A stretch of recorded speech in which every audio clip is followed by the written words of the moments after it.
Wow. Absolute demolition. No mercy. Just straight chefins. I couldn't even say the K word. Bro, listen.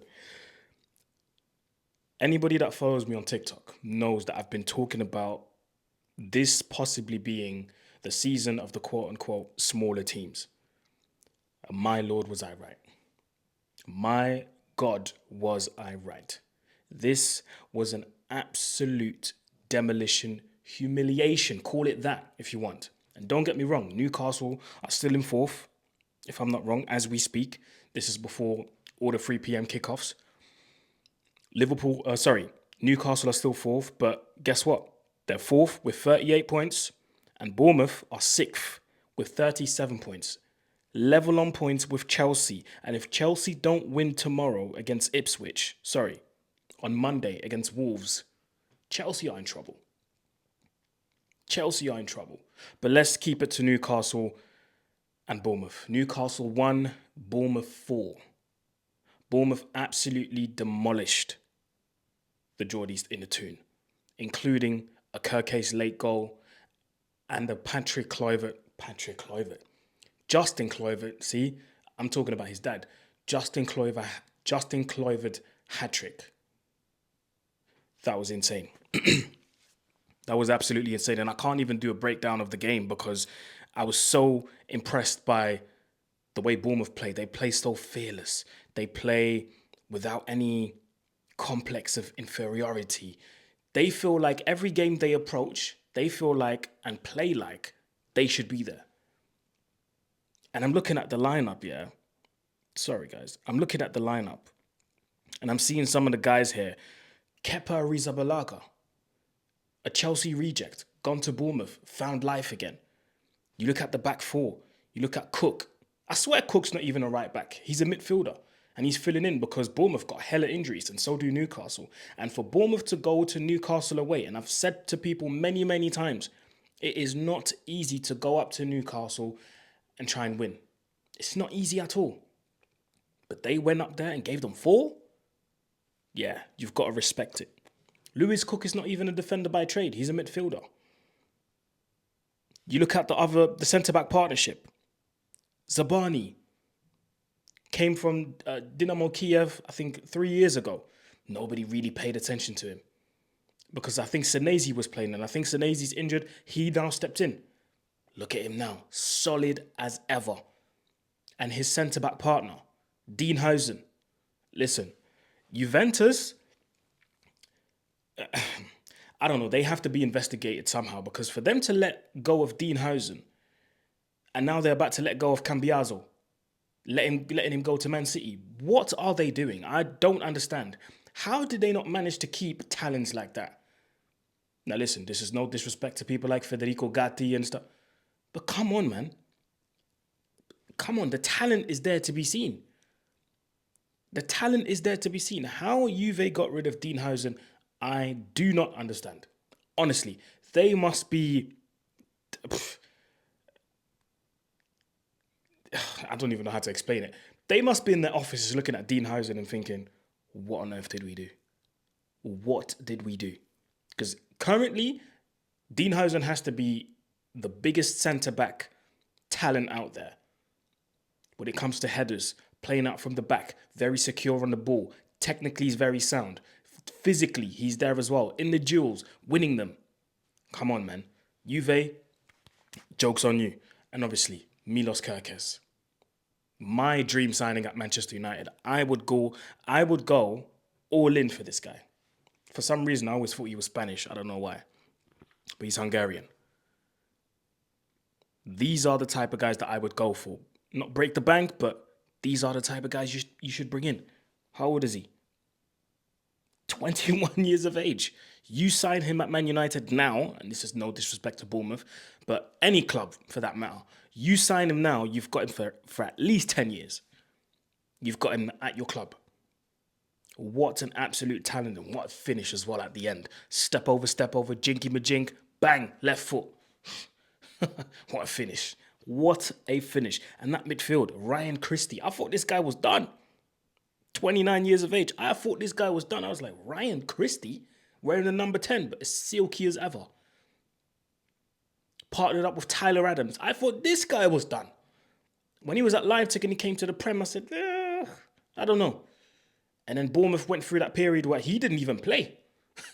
He didn't even play. I swear he didn't play like the past few seasons. And I swear I'm not lying as well. Let me look at the games. Bro, last season he played 4 games, bruv. Before that he was at Leeds. And when Leeds got relegated, that's when he moved to another team. Played 28 games for them. But I think it was due to injury. Was it due to injury? I could be wrong. But it was due to injury. But this season, what a monster in midfield. Them two. I'm surprised they only got yellow cards when they got them in the second half, because in the first half they were committing bare fouls, I won't lie. So they should have had them a bit earlier, in my opinion. But they dealt well with that Newcastle midfield, man. Donali, Guimarães, Joelinton. They dealt really well with those three, and those three are known to be a very physical midfield and very disturbing. They're very annoying to deal with. We struggled with them. You lot saw what they did when they came to Old Trafford. It felt like today, all of that physicality didn't have any power. It didn't have any effect on that midfield. Brooks, God bless him, man. This guy came back. This guy had cancer. And look at how he's balling out now. To be fair, he's always been a talent. He's always been a talent. So I'm not surprised that he's playing like that. Semenyo. This guy, even though, I think Bournemouth is going to qualify for Europe, I think this guy's gone.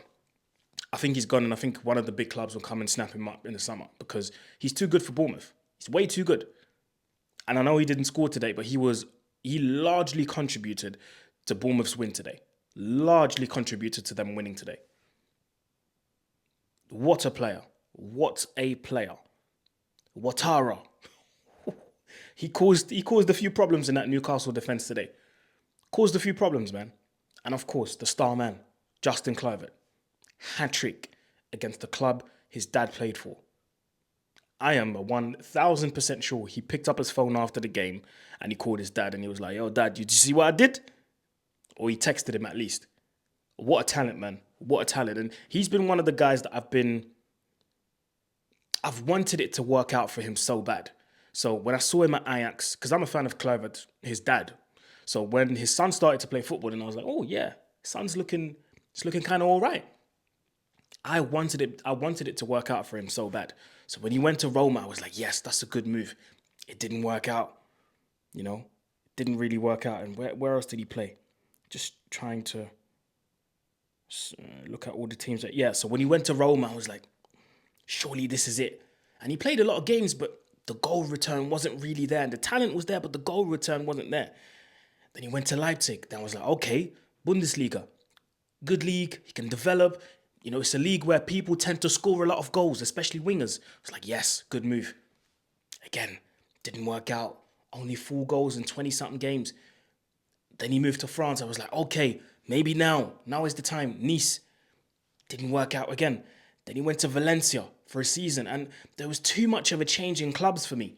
And I was like, this can derail someone. Do you know what I mean? If a player moves clubs, if a player moves from club to club too many times, it can kind of destabilize you. You get me? And I was really fearing the worst for Justin. But then he got to Bournemouth, and I was like, I'll be honest, I was one of those. I was like, I ain't gonna lie, I don't think it's gonna work out in the Premier League because of the previous. But then this season, switch. I don't know what happened. Maybe it's the system.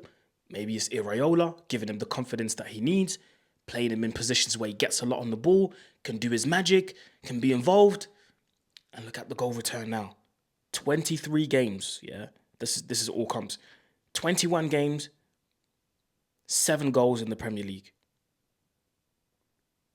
7 goals so far, and I think the hat-trick hasn't been added yet. Sorry, so it's 10 goals, yeah. I'm looking at my app, and I don't think the goals have been added yet. 10 goals in the Premier League so far in 21 games. Double figures already. A hat-trick of penalties the other day. I can't remember who it was against. And a hat-trick today. The first finish, lovely, lovely. Came late into the box, left foot finish, bottom right corner, cool. Second finish, lovely, again, bottom left corner.